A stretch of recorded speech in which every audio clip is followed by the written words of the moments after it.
The bridge needs to be closed for safety purposes, and we are losing certain highways in the area, and so it's becoming more and more difficult to get around. And so we're asking folks to please get to a safe place and take cover.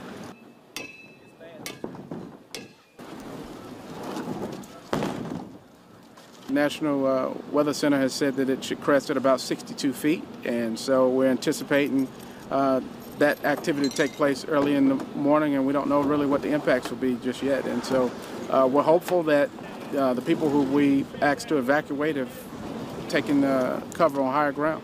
We've never had it at those levels before, so we really don't know what the impact will be. We're preparing for the worst and hoping for the best.